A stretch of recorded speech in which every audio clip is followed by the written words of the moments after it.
Shalom and welcome to another edition of Parsha Talk. I'm Rabbi Elliot Malamed in Highland Park, New Jersey, at the Highland Park Conservative Temple Congregation on Shemet. And joining me, my good friends, Rabbi Jeremy Kalmanovsky, Anshe Chesed, New York City, Rabbi Barry Chesler, Solomon Sheikh, the Day School of Long Island. We're recording this during we're going to talk about day 66, 675.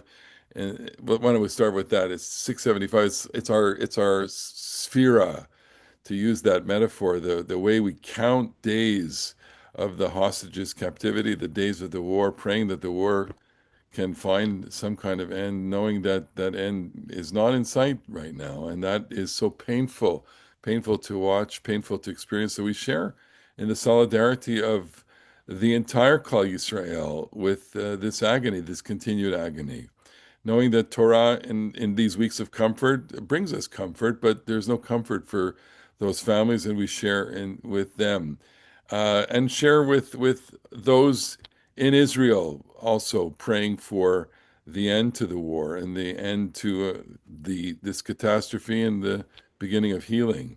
I want to just take a moment. First of all, this is being recorded um, during the last week, the final week of our friends at Machane Ramah in the Berkshires.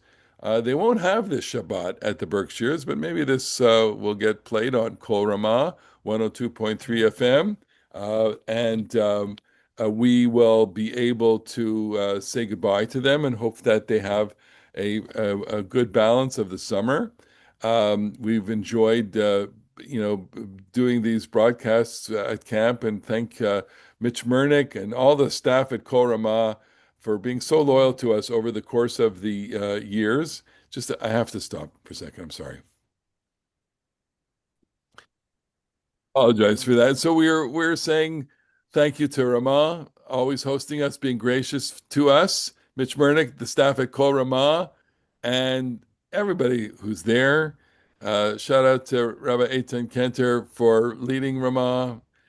And that's number one shout out. Number two shout out this week, special week for me and my family, my daughter Elisheva and her fiance Oria Cohen, Oria Hodas Cohen, getting married this coming Sunday at Where? Machane Ramah in the Berkshires. And so this is a big week for us, and all around Mazel Tovs to us. It's great to be able to have it at Camp Ramah, and Parsha Talk will be there. Parsha Talk, our friends at Parsha. You know what?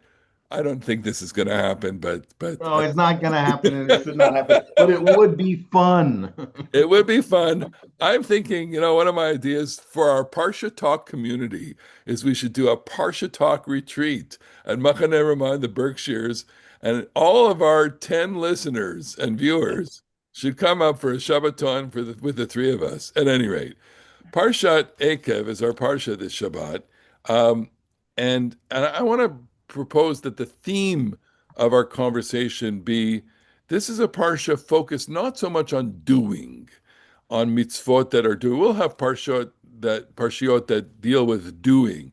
Next week, Re'eh, Shoftim, Kitetse, Kitavot, they have mitzvot in them that are very specific, and those parshiot are dense with mitzvot. But this parsha is about thinking. It's also a parsha about feeling something. It's about emotion, as we like to say all the time. And I'll give you just we can start from the beginning, which is, if you listen to the mitzvot, if you do the mitzvot, God, v'shamar Adonai elecha lecha et habrit, God will keep the covenant with you. You'll have God will love you, bless you, etc. Baruch tiyeh mikol amin. You'll be blessed from all of the people, etc., etc., etc. And then we got a little turn. Verse 17, Ki tomar bilvavcha, maybe you'll say something in your heart. I love the expression, you'll say something in your heart, and we'll talk about that in a second. And the specific thing, Rabim hagoyim ha'ela mimeni echa ucha lo orisham. There's so many enemies here, so many people who live here. How am I going to inherit? But I want to first talk about this expression, Ki tomar bilvavcha, which says to me, one, specifically here, you're going to say this in your heart, which is you're going to think this, but more generally speaking, this is something that you're going to there are a few commandments here that are references to what you think. So the I want to ask you this question, or I'm asking myself the question, which is A, does the Torah intend to teach us how to think? B, do we Jews think a little differently? And if so, how do we think? Differently than what? Do we think Differently differently? than other people. I'll give you, I'll give you my funny example of this. Tai Chi. Tai Chi is you do this and you do this and you do this. So I was thinking, I flipped on the video and do the Tai Chi exercise. You do this, you do. I said, what would be the Jewish Tai Chi? So this you can only do by seeing this. That's a Jewish Tai Chi. That's a Jewish Tai. That's a Jewish Tai. Oh, please, that's a Jewish Tai. You know, in Tai Chi, they say this is holding the moon and throwing the this and that. Jews are feh. I don't want to hear about it. My point is that do Jews think differently about in a specific way about the world, or I should say in a general way about the world, and specifically about all the major categories. And here, the prompt for this is kitomar b'levacha, that you're going to come into the land and there are going to be direct threats to you, and you're gonna fear and you're going to say things, and you're not, and that moment of interaction with your fear is going to motivate a certain kind of response, which is an internal response. So Moses, I'm standing in front of you and I'm saying to you, listen, I want you to think a certain way. And the remedy for this and the other instances of what you're going to think is memory. Okay, so in this case, it's saying lo tera mehem, don't be afraid of your enemies. Zachor tiskor, et asher asa Adonai Elohecha leFaro l'chol Mitzrayim. Remember, yes, remember what God did to Pharaoh in Egypt. In other words, the remedy for fear is memory. And I want to ask, and that works. Is that what's going Of to course it work? works. So, by the way, I just want to say, I'll say this first in a kind of a funny way. My oldest three kids all went to SUNY Buffalo, and Dee Dee's graduation was a crazy experience. They didn't do it very well. It was incredibly long. By the time Hadass graduated, each person, they had divided the schools up so it was much shorter, and each person got a moment before the little camera and then went up and got their diploma. Shia never had the graduation because it was high COVID, but when Dasi graduated, the number of people who crossed themselves was so many people were crossing themselves. So Shia and I joked that when he got to do it, which never did happen because of the pandemic, that he would go like this. He would he would touch his imaginary For our toe, listeners, is the kissing of the tefillin and the head tefillin, the the head. hand filling and the head filling. So what's Jewish Tai Chi? There you go. It's Kissing a tefillin, it's kissing it. Shema Yisrael. It's Beautiful. I love it. I love it. there's I love there it. was there was a little video that went around the internet of a kid who was at a restaurant having a birthday party, and like a toddler, like a 2 year old, and they lit the candles on the cake and the kid goes Oh my God, beautiful. But those of you listening, Rabbi Kamenovsky was bringing the angels on on the Shabbat. Shabbos candles. So we do have gestures. I don't really know what the Tai Chi people think about their gestures, but we have our gestures, which are in fact supposed to affect how we feel. And what you said, Elliot, about Deuteronomy is 100% correct. Deuteronomy as a whole is a claim that you can think a certain. I don't know that we do or don't think differently than other nations, whatever, but it is a claim that religion requires an attitude of the heart.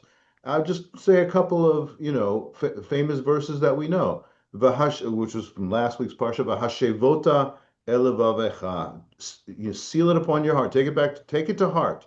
that there is the Lord above and on the Lord in heaven above and the earth below, and there is none other. And you know, you have a spiritual orientation with your heart and your soul, and you shall zachor tizkor, you shall remember these things. And so, in a way that is anybody who, you don't even have to have gone to the Jewish Theological Seminary, as we did, to know that Deuteronomy doesn't look like the other books of the Chumash. The other four books of the Chumash are mostly a third person narrator saying that God said to Moses the following thing. Dvarim is the first person narrator of Moses, and there's very interestingly some slippage between the first person speaker Moshe and the first person speaker God. So, for example, in our parsha today, which is going to have the second parsha of the Shema, Moses is the speaker, and he also says, "V'natati matar artzachem," I will grant rain in your land. Wait a minute. That's odd. Wait a minute. Who's speaking here? Um, who is it that's going to grant rain? Oh, but leave that part aside for the moment. Deuteronomy is the claim that you can learn things and then teach them to your children, and they will create an attitude and some of the bad stuff that can happen because you have the wrong attitude. You might say, you know, I'm pretty great. Damn, I'm good. Look at all this. Look at all the success I've had. Please don't think that. You have to remember that God is behind that success. You might think, and the parsha will also say this, you might think that it is because you are so wonderful. Actually, it's because the Canaanites are so wicked. I got rid of them because they are so wicked, not because you are so wonderful. And please remember that and have that as a hedge against your possibility of sliding into wickedness. So I think that really captures the vibe, the orientation, the those of us who did go to the Jewish Theological Seminary and learned that the Bible that we have is a composite of different texts from different times, and some of them have different religious orientations. This to me is like not only accurate but inspiring that Devarim is giving us a religious vision, and it is located in the human heart and human mind. Okay. So, I mean, would you say that that is opposite, the doing part? So we'll get to mitzvot that are about doing, or are they complementary? I Um, think they're complementary because it's not like Shmot wants you to do and Deuteronomy wants you to think. Deuteronomy wants you to think as you do. Deuteronomy wants you to have a certain, and I certainly, this describes my own practice of Judaism. I want to follow the rules because I find the rules beautiful, poetic, and they do a lot of good in our communities. But I don't want to do them like, well, because it's the rules. I want to do them because it's part of an overall consciousness that is both mental and practical. Right. So the obvious question is, can the religious personality sustain that kind of thinking all the time, where I'm always going to be aware of what the meaning of what I'm doing is?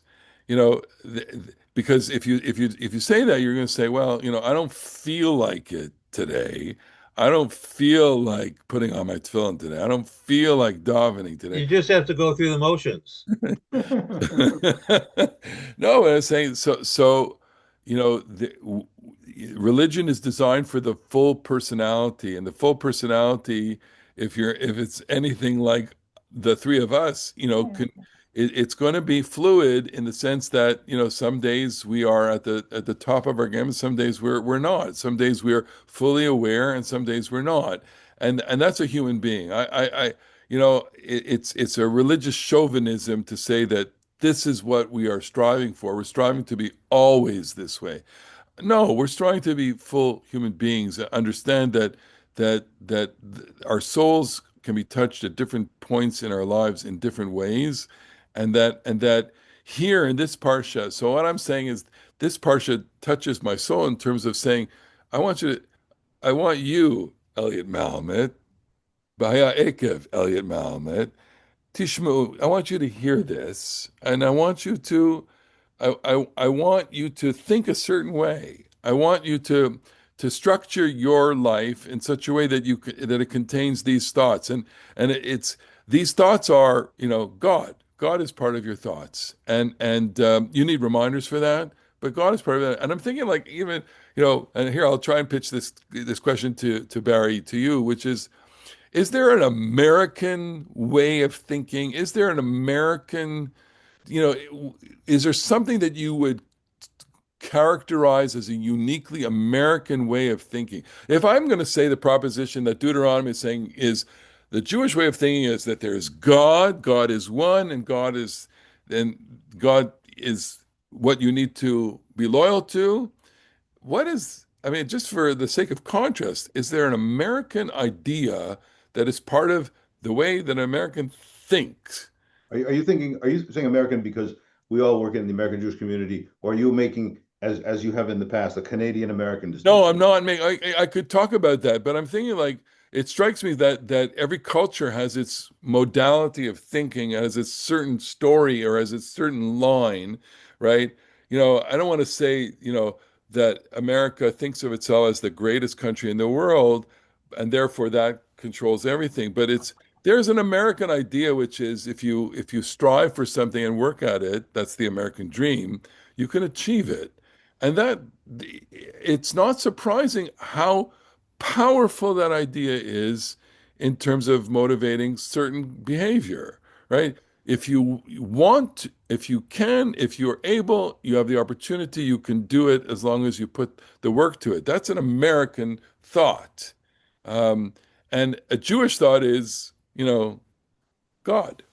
I don't know. Do you have, So, what I would say are actually several things. So, first of all, the unique Jewish idea in the Bible is monotheism, right? There aren't any, as far as the Bible recognizes, any other monotheistic people around. And that is an incredible difference between the Israelites, properly speaking, and the Jews of the late first and second temple period, which separates them from everyone else.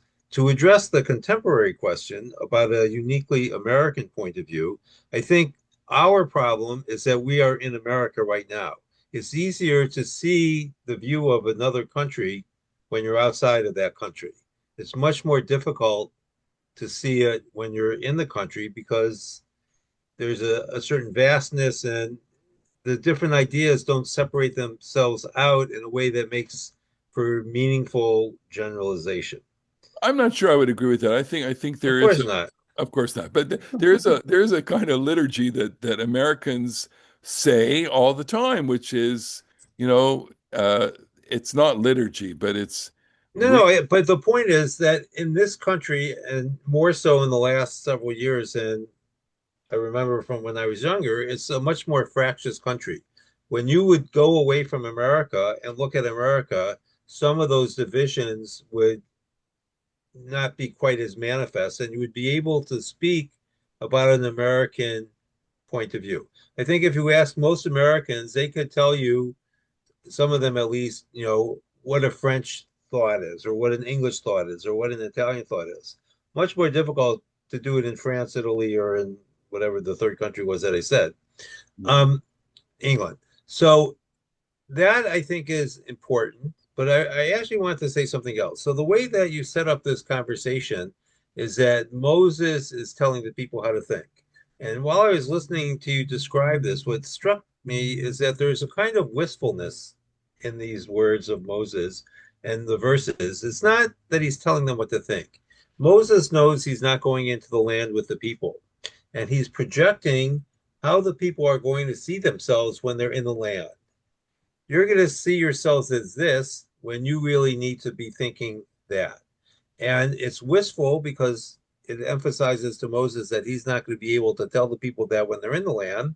But there's also an element of redemption in it because he's assuring the people that even though he won't be with them in body, he can remain with them in spirit. And that the solutions that they need are available to them because he has already foreshadowed them in the words that you so I'm beautifully smiling quoted. only because you're reminding me of a Yizkor sermon. I kind of the theme that I once talked about, which is, you want to be remembered, right? It's a Yizkor sermon that I'm sure we've all kind of heard or said or whatever, which is how are you going to guarantee that you're remembered? And I didn't use Moshe as an example, but what you're saying is that Moshe reflects the desire to remain connected to the people after he is no longer present, which is, I think, a deep human desire. Every one of us wants to remain part of the lives of our loved ones after we are no longer physically present. And how do you do that? We have a lot, of means to do that today. Certainly, with technology, you could almost be there, as a in a hologram. I mean, there are the Holocaust Museum, not in Washington, but actually, I think it is in Washington or Yad Vashem. They have holograms of survivors where you just press a button, you ask them a question, and through their AI and through their whatever their program, they can come up with an answer as a real person. Now, they're not a real physical person, but they are talking to you virtually, and you get the sense of their presence. It used to be that the way we communicated with future generation was like you wrote a letter. You wrote a Right, letter, an ethical will. an ethical will, or you wrote a book, or you wrote a paragraph, or you wrote something. It was written down. Now, because you have photographs, you have movies, you have videos, you have all sorts of things that, and of course, holograms and recorded voice, you can Right. But the communicate. one thing that we don't have is our identity on the other side. So Right. for the people that are alive today, we can access the past, but the people that are dead, they have no idea what we're doing with No, and so them. Moses is.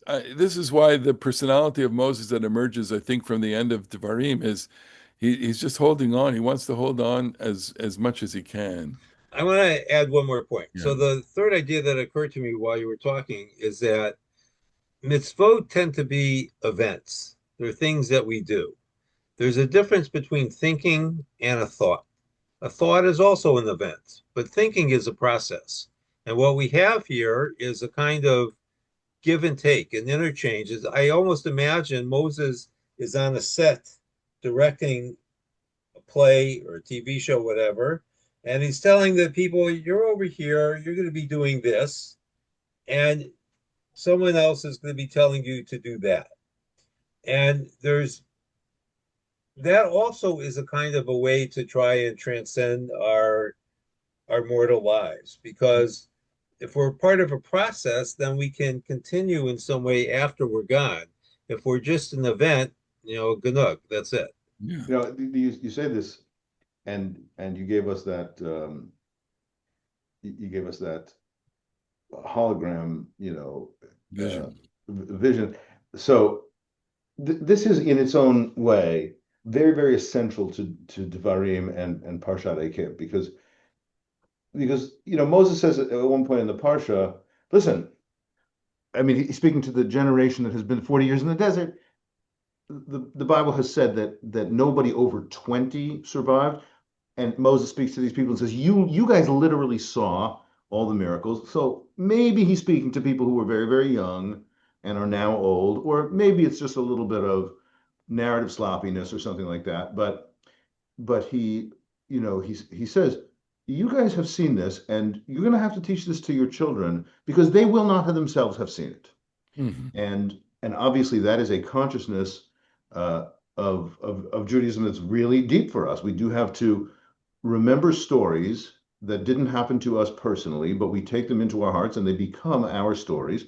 So I'm thinking about this, and I have to say, I'm kind of horrified by that hologram example because we are in a world in which whether you say it nice, like the example that you gave, which is obviously intended to be nice, or say it badly, which is obviously intended to be badly, like the deep fakes world. That's And right. I'm thinking about this because I know one of your favorite things is the YouTuber and music educator Rick Beato, Shadow. Yeah. and he just had this exhibit. He just had a video which I watched. He told different AI engines to create the lyrics to a song and Oh to man, create. I saw that. Yeah. It was brilliant. It was just Sure. brilliant, Sure. and the song was Okay. mediocre in that AI bland kind of way because it's obviously that's what AI does. It's right down the middle. You tell it make this look an indie rocker, and it made it exactly like an indie rocker. It wasn't amazing, but it wasn't terrible either. And and it's like Moses says, listen, people who need to transmit a culture to individuals who haven't had certain experiences, you have to make the story so rich. You have to teach your children these ideas and these values and these experiences. And I just like looking at America in 2025 and thinking, well, we'll just ask Claude to come up with Yeah. things, and who knows? I'm just like I'm kind of throwing up my hands and wondering, like, who knows how this is going to go It's in it's it's so fascinating. The Torah here in this parsha over and over is going to, try and remedy the situation of the crisis that you have in your thinking with memory, saying Zachor Tiskor, like we said, remember, and then also Al Tishkach or Pen Tishkach, lest you forget. I mean, so much of Judaism will rely on, maintaining memory or calling to mind certain events or certain ideas in the past. And so it does say to us that we do live very much in our heads. And I just want to, use this as the example to end this, which is the land itself is presented in an idea way here with the pictures and the kind of descriptions that are imaginative. They're not necessarily extraordinary, although they contribute to a very romantic perception. And I'm referring to what is often quoted in chapter 8, verse 7, Ki Adonai Elohecha meviacha el eretz tova. God is bringing you to a good land. Eretz nachale mayim, a land of streams, ayanot, tomot, fountains, and wells. Yotzim babikao vahar, water is coming out of the the valley and the mountain, and then eretz chita usoora, a land of wheat and barley, the geffen uteina berimon, of the vine and the fig and the pomegranate, eretz zeit shemen udvash, the land of olives and dates, date honey. And you see, okay, so this conveys a certain kind of richness to the people that is it touches a lot of senses, including appetite, which is I want to eat some, I want to eat bread, I want to drink wine, I want to enjoy the juices, and I want to enjoy the oil and the luxury of these kinds of sweeteners. Eretz asher lo b'miskenut tuchal. You're not gonna have to suffer in order to make bread in this land. Eretz lo techsar ba koba. Nothing will be lacking for you. Eretz asher avaneha barzel. The rocks are of iron. Maharerecha tachsov nechoshek, and its mountains are copper. And you go like, okay, yeah, we talked about that last week. We talked about metal, and said the mineral wealth of the land is so abundant, and you will be able to produce whatever you want. And how awesome this is that it's going to captivate our imagination, and that's where we want to go. And that's what you're supposed to think about. And we are outside the land, and we live in a beautiful land, except for certain places in New Jersey. the.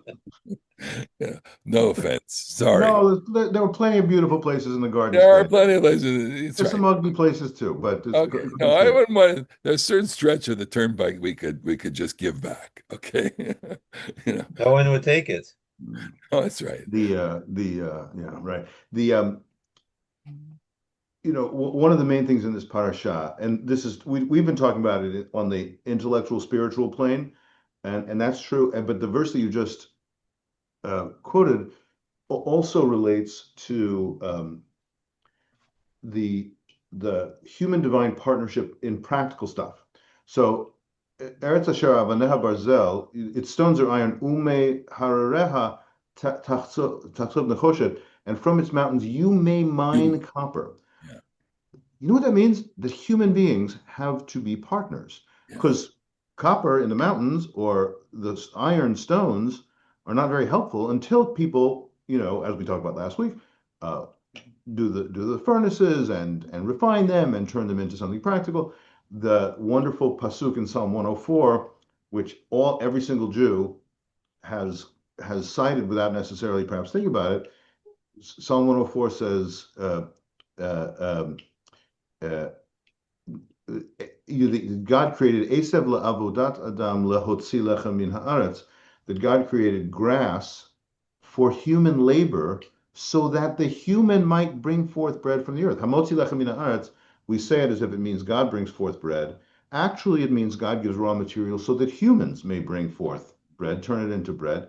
And that creates a need for divine human partnership, um, and how that affects your heart is one of the main themes in the parsha, because people have a tendency to think, damn, I'm good, I'm amazing, I'm so powerful, and that's not a religiously salutary attitude. You have to think.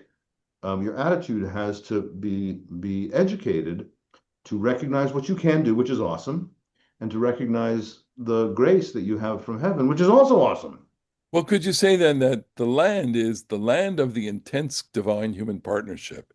At least the land in which we are going to make the divine human partnership the most important value of this land. Not that the divine human partnership doesn't exist anywhere else in the world, but we're going to make this the value that we're going to magnify and sanctify and make as the essence of our life in the land. I So mean, I wanted to add something here that Egypt is identified with the Nile, and the Nile is a great source of life in Egyptian society, but there is no freedom in Egypt.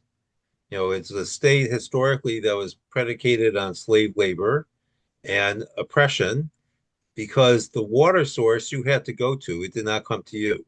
What distinguishes the land of Israel is that there are rivers and wells and there's rain, which means that you can be almost anywhere and be the recipient of the divine blessing.